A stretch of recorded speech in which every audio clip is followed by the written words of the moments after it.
Assalamualaikum warahmatullahi wabarakatuh. Perkenalkan, nama saya Priscilia Putri, NIM 19120200 dari BKIA, akan menjelaskan tentang simulasi tugas UAS Teknik Khusus Labor Konseling. Simulasi konseling dalam teknik sel atau Spiritual Emotional Freedom Technique. Gambaran permasalahan. Permasalahan yang dialami oleh klien, di mana klien merasa bersalah pada dirinya, kekecewaan dan sedih karena belum bisa membahagiakan orang tuanya atau ayahnya. Di mana ayahnya telah meninggal kurang lebih 3 tahun, sekarang timbul penyesalan yang dirasakan oleh klien. Dalam permasalahan ini menggunakan teknik sel. Assalamualaikum Ibu. Waalaikumsalam warahmatullahi wabarakatuh. Silakan masuk. Baik Ibu, terima kasih. Sama-sama, senang bertemu dengan Ananda. Oh iya, kita belum kenalan ya. Perkenalkan, saya Ratih. Silakan Ananda perkenalkan diri Ananda terlebih dahulu. Saya Sisi Bu, senang juga bertemu dengan Ibu. Bagaimana kabar Ananda hari ini? Alhamdulillah baik Ibu. Alhamdulillah. Oh iya, saya memanggil Ananda Sisi ya, biar lebih akrab saja. Baik Ibu, tidak apa-apa.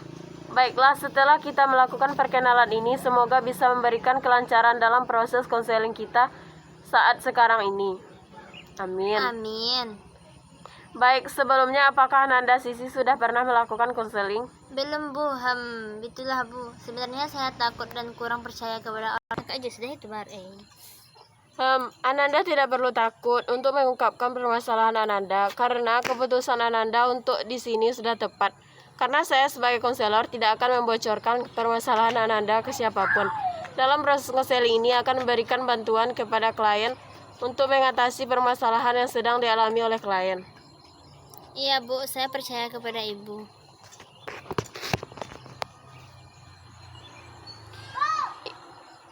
Iya Ananda, baiklah, silakan Ananda ungkapkan apa yang menjadi persoalan yang Ananda alami saat sekarang. Jadi begini Bu, sebenarnya saya mempunyai masalah yang menjadi beban pikiran bagi saya. Saya merasa belum bisa membahagiakan ayah saya, di mana ayah saya telah meninggal kurang lebih 3 tahun yang lalu. Saya belum bisa memberikan kebahagiaan untuk beliau. Seperti itu ya. Jadi kondisinya sekarang ayah Ananda Sisi telah meninggal kurang lebih 3 tahun yang lalu. Dari apa yang Ananda sampaikan tadi, apa sih perasaan sebenarnya yang Ananda Sisi rasakan dalam hati Sisi? Sebenarnya saya merasa menyesal dan kecewa dengan diri saya sendiri. Kenapa aku belum bisa membahagiakan ayahku? Oke, berarti Ananda Sisi merasa kecewa ya. Selanjutnya, apakah ada lagi yang Ananda Sisi rasakan saat ini? Menyesal sih Bu. Perasaan saya seperti menyesal, sedih, merasa bersalah, sering berbohong, tidak mau mendengar kata ayah.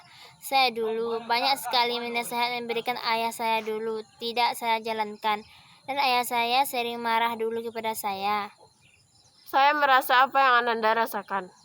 Saya jadi kangen nasihat-nasihat dari ayah saya yang tidak mungkin saya dapatkan lagi. Sedih rasanya belum bisa memberikan kebahagiaan untuk dia. Iya, saya paham apa yang Ananda rasakan. Selain itu, perasaan mendalam seperti apa yang Ananda Sisi rasakan? Penyelesaian karena saya belum sempat minta maaf kepada ayah saya. Tetapi sekarang saya hanya bisa mendoakan, itulah membuat saya penyelesaian seumur hidup bagi saya. Apakah ada lagi Ananda Sisi yang Anda rasakan? Udah sih Bu, nggak ada lagi. Jadi Ananda Sisi merasakan kecewa, menyesal dan sedih. Kalau boleh tahu, di antara yang 3 itu, mana yang paling menyakitkan yang Ananda rasakan? Penyesalan Bu, semua yang telah terjadi ini saya menyesal perbuatan saya kepada ayah. Dan sekarang saya tidak dapat berbuat apa-apa lagi karena ayah saya tidak ada lagi. Oh iya, saya paham. Baik Ananda Sisi, dari apa yang Ananda sampaikan sekarang, kita akan melakukan teknik sel. Jadi dalam proses konseling ada beberapa teknik yang akan kita lakukan. Tetapi dalam proses konseling ini, kita akan menggunakan teknik konseling sel. Di mana sel ini adalah spiritual, emosional, dan freedom teknik. Di mana dalam teknik ini ada 3 langkah. Yang pertama, setup, di mana setup ini akan kita lakukan mencari titik di mana tempat itu merasa ngilu atau nyeri, dan kita akan membacakan doa juga. Nah, fungsinya yaitu untuk menghilangkan atau mengganti hal-hal negatif jadi hal-hal positif. Selanjutnya, untuk ini di mana Ananda Sisi bisa membayangkan kekecewaan dan penyesalan kepada ayah sebesar-besarnya yang pernah Ananda alami, di mana hal ini ditujukan untuk membuang sampah-sampah permasalahan Ananda Sisi alami. Selanjutnya tapping, di mana nanti kita sama-sama akan menekankan titik akupuntur di dalam diri yang fungsinya untuk menyalahkan kembali semangat yang ada dalam diri Ananda Sisi yang sebelumnya sempat padam karena permasalahan penyelesaian kekecewaan yang Ananda rasakan. Sejauh ini apakah Ananda memahaminya? Saya memahaminya. Apakah ada pertanyaan lain yang Ananda ingin sampaikan? Tidak. Baik Ananda, kita akan lanjut ke tahap selanjutnya. Sebelum kita melakukan tekniknya, silakan Ananda Sisi ikuti apa yang Ibu katakan dan Ibu perintahkan. Baik, Ibu. Sebelum kita mulai, silakan Ananda pejamkan mata dengan membacakan Bismillahirrohmanirrohim. Silakan tarik nafas lalu buang perlahan. Tarik nafas, buang perlahan sembari mengucapkan Alhamdulillah 3 kali. Baik Ananda, kita masuk ke prakteknya. Baik, tujukan titik rasa ngilu dan nyeri. Selain itu, tekankan tangan Ananda kepada bagian samping dada dengan 2 jari dan ikuti perkataan saya. Ya Allah, walaupun saya ini rasa menyesal, kecewa, dan sedih karena belum bisa membahagiakan ayah saya ikhlas menerima masalah ini dan saya pasrah kepadamu kebahagiaan hidup saya, sembari ikuti oleh klien. Selanjutnya kita masuk ke tahap kedua, yaitu tahap tuin ya Ananda.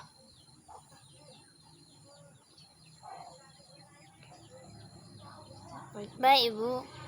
Saya membantu Ananda merasakan penyelesaian kekecewaan, kesedihan, ungkapan rasa, ungkapan lebih tinggi lagi, dalam lagi tentang penyelesaian kekecewaan, kesedihan.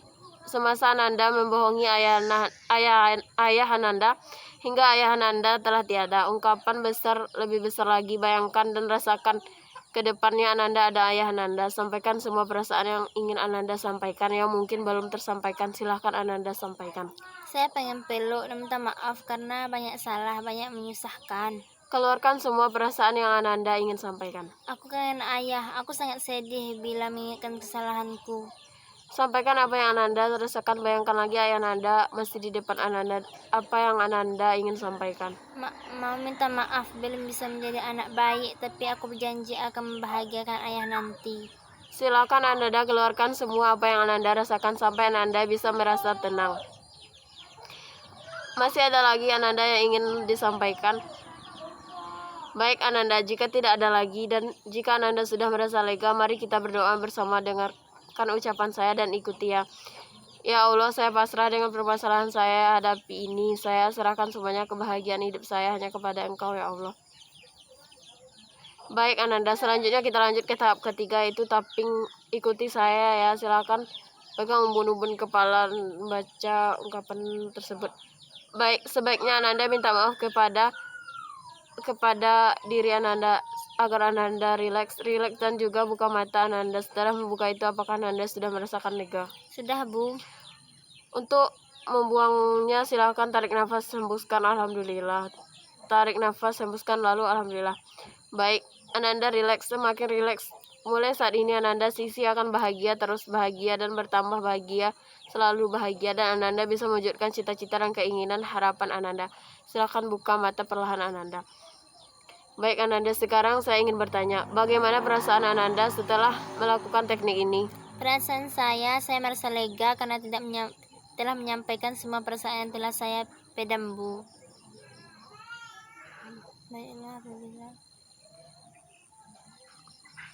Baik, apabila Ananda ada permasalahan baru, Ananda bisa menggunakan teknik yang saya gunakan tadi, sehingga Ananda bisa lebih mandiri. Baiklah Ananda, apakah masih ada yang ingin Ananda sampaikan kepada saya? Tidak, Bu. Baiklah, jika tidak ada lagi, mungkin proses konseling kita pada hari ini kita cukup sampai di sini.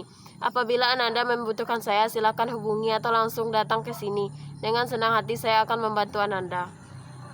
Baik, sebelum diakhiri, sebelumnya saya mohon maaf apabila selama proses konseling ini ada kata-kata atau perbuatan yang kurang berkenan dengan Ananda. Saya mohon maaf.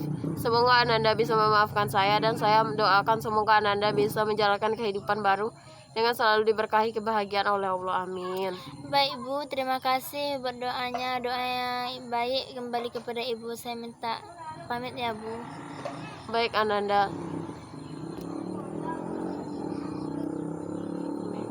Lanjut yang di bawahnya deh. Jangan. Assalamualaikum ya Kak. Baik. Selanjutnya kita akan presentasi simulasi teknik diagnostik dan impact counseling.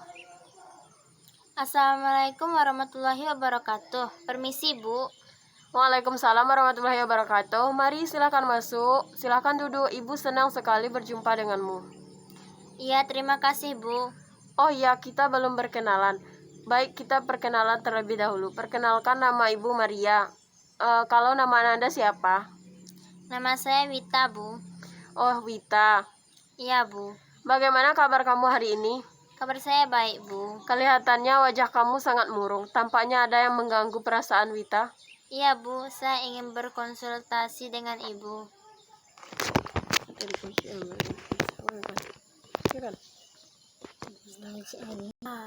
Ya, silakan. Apa yang ingin kamu sampaikan sehingga nanti bisa kita bicarakan bersama? Tapi saya takut nanti masalah saya diketahui banyak orang Bu. Kamu tidak perlu khawatir. Di sini Ibu akan menjaga rahasia kamu sebab dalam proses konseling memiliki teknik-teknik, kode etik serta azas-azas yang perlu dijaga dan dikuasai oleh seorang konselor. Nah, salah satunya yaitu azas kerahasiaan. Jadi, kamu tidak perlu takut masalah yang kamu alami terbongkar atau diketahui oleh orang lain. Jadi begini Bu, 5 tahun yang lalu saya sering dibully oleh kakak kelas saya Bu.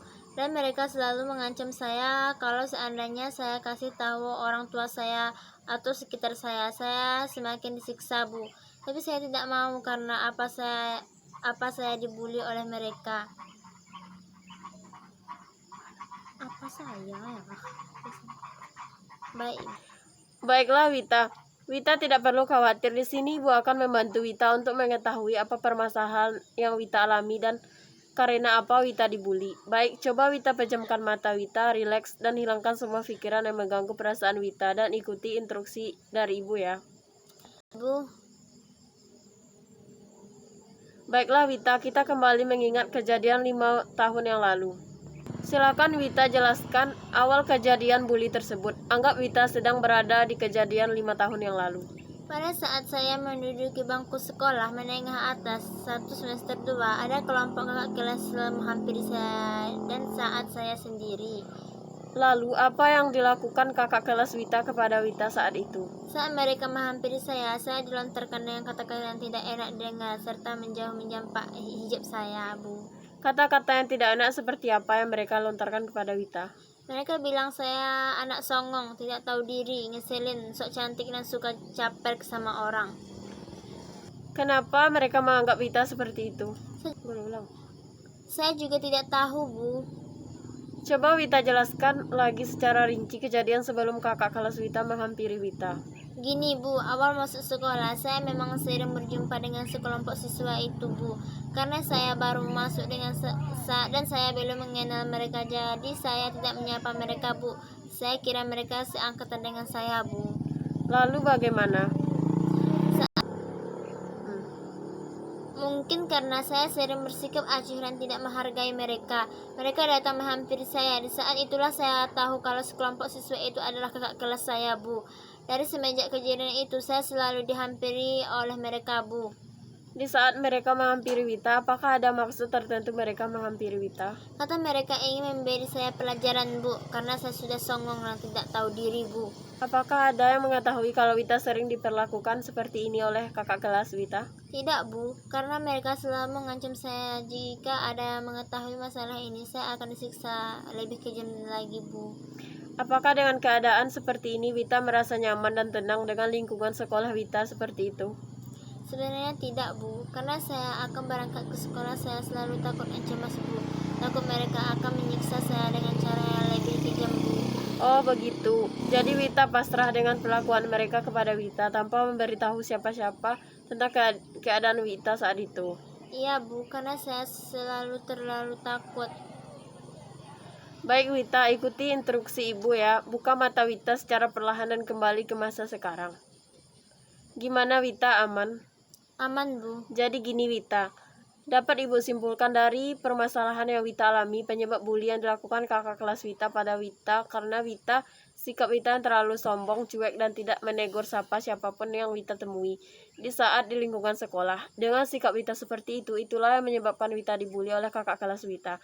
Tadi ibunya sudah menyimpulkan permasalahan Wita. Lalu apa tindakan yang ingin Wita lakukan agar tindakan bully tidak terjadi lagi kepada Wita untuk kedepannya?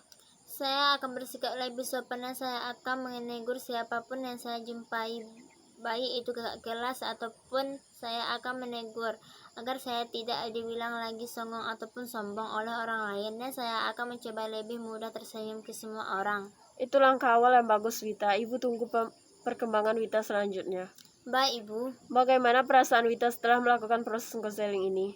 Alhamdulillah saya sudah lega, Bu, karena saya sudah tahu kenapa saya dibully, Bu. Dan saya juga sudah tahu apa yang harus saya lakukan untuk kedepannya, Bu. Saya rasa untuk hari ini cukup. Alhamdulillah kalau begitu Wita. Kalau begitu apakah masih ada yang Wita ingin sampaikan? Saya rasa untuk hari ini sudah cukup, Bu. Baik, kalau begitu kita tutup pertemuan kita hari ini, dan jika ada yang mengganjal nanti kita bisa atur jadwal pertemuan lagi. Baik, Bu, nanti akan saya kabari Ibu lagi. Terima kasih atas waktunya, Bu. Sama-sama Wita. Kalau begitu saya pamit dulu, Bu. Assalamualaikum warahmatullahi wabarakatuh. Baik Wita, waalaikumsalam warahmatullahi wabarakatuh. Selanjutnya simulasi konseling tentang trauma pasca bencana tsunami. Kalian adalah seorang remaja laki-laki yang masih duduk di bangku sekolah menengah atas SMA kelas 11. Dia anak yang dari keluarga sederhana. Dia adalah anak pertama dari 2 bersaudara. Dia memiliki adik perempuan yang sangat dia sayangi. Klien dulu dikenal sebagai anak yang ramah, suka bergaul, baik dan pintar. Tetapi pada suatu hari tempat tinggal klien terjangkang oleh sebuah tsunami yang membuat seluruh harta benda mereka miliki rusak. Waktu kejadian itu, klien masih duduk di bangku SMP kelas 9. Pada waktu kejadian tsunami, klien sedang bermain dengan adiknya. Pada saat tsunami itu datang, ia sudah berusaha untuk terus bersama adiknya, tetapi mereka terpisah dan membuat adiknya meninggal pada bencana tersebut. Klien merasa ia yang menyebabkan adiknya meninggal, dan setelah 2 tahun pasca bencana, itu klien masih terus dihantui dan trauma akan kejadian yang menimpanya.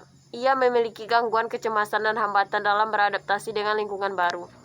Sulit berkomunikasi, lebih suka menyendiri, dan kesulitan dalam mengikuti pelajaran dan kegiatan di sekolahnya. Assalamualaikum warahmatullahi wabarakatuh, Bu. Waalaikumsalam warahmatullahi wabarakatuh. Silakan masuk dan mempersilahkannya masuk. Baik, Bu. Silakan duduk senyaman mungkin. Alhamdulillah. Bagaimana kabar hari ini? Alhamdulillah baik, Bu.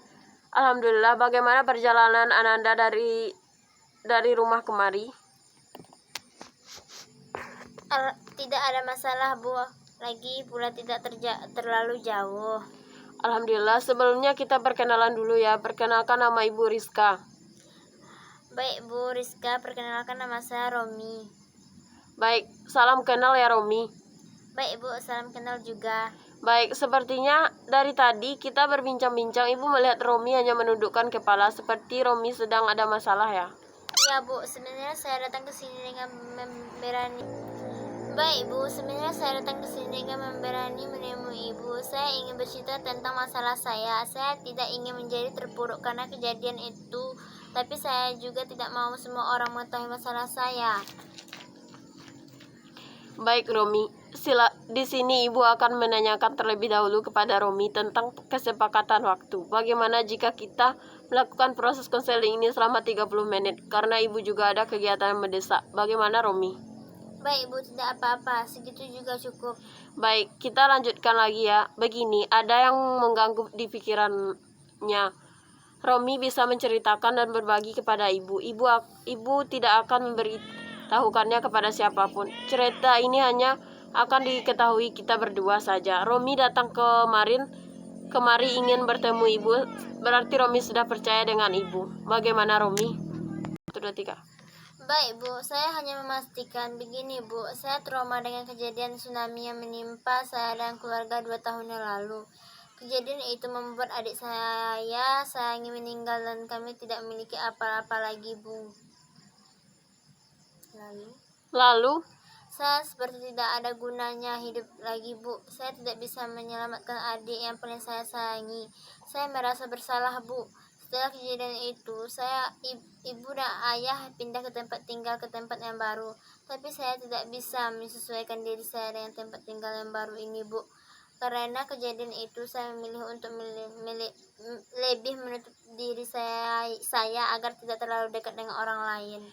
Baik, ibu paham dan mengerti dengan hal yang menimpa Romi. Lalu bagaimana dengan orang tua Romi setelah mereka tahu adik Romi meninggal? Orang tua saya sedih sekali Bu, sampai sikap mereka berubah kepada saya. Sikap berubah seperti apa? Bisa Romi jelaskan? Sikap mereka berubah kepada saya. Sebelum kejadian bencana itu, saya sangat disayangi oleh orang tua saya. Apa yang saya inginkan pasti terwujud. Kalau saya lupa makan seperti mereka ingatkan. Tapi sekarang itu semua sudah tidak ada lagi Bu. Malahan saya sering dibentak dan dimarahi jika saya minta sesuatu.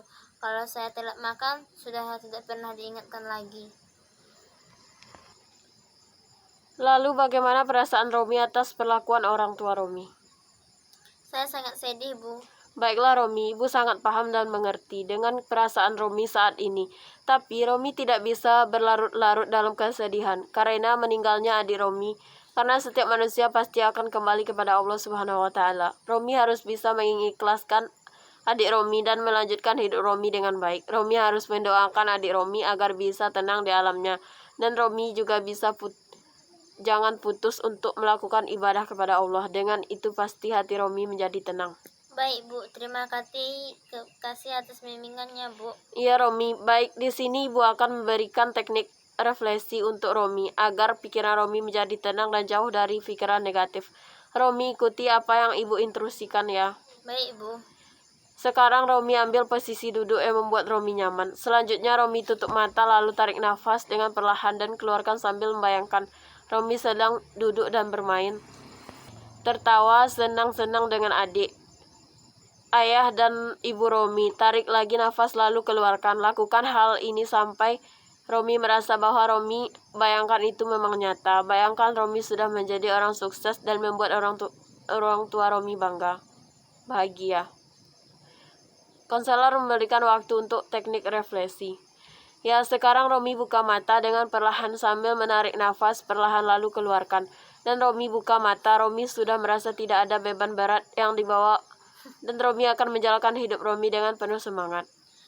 Terima kasih Bu, saya sudah merasa lega. Sekali lagi terima kasih Bu. Iya, sama-sama. Sekarang bagaimana perasaan setelah melakukan konseling dan bagaimana langkah Romi selanjutnya?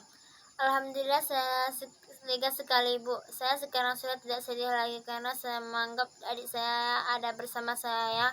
Walaupun ia telah pergi, tapi kenangan masih ada. Saya akan menjalani hidup dan seharinya saya dengan penuh semangat untuk membahagiakan orang tua saya. Saya akan lebih giat lagi belajar. Saya akan mengajar ketertinggalan saya agar saya dapat membanggakan adik dan kedua orang tua saya. Bagus Romi, Ibu setuju dan mendukung langkah Romi untuk mau melanjutkan hidup dengan baik dan semangat. Tinggalkan pikiran jelek tentang dirimu dan melangkah untuk selalu berpikir positif. Baik Bu, terima kasih. Baik Romi, tidak terasa sudah 30 menit kita melakukan konseling. Ibu rasa kita cukupkan untuk hari ini dulu. Nanti jika ada kesempatan di lain hari kita bisa diatur jadwal untuk berjumpa. Ibu akan menayangkan tentang perkembangan Romi pada kesempatan lain. Jadi kita tutup saja pertemuan hari ini. Assalamualaikum warahmatullahi wabarakatuh. Baik Bu, waalaikumsalam warahmatullahi wabarakatuh. Terima kasih atas bimbingannya Bu. Sama-sama Romi.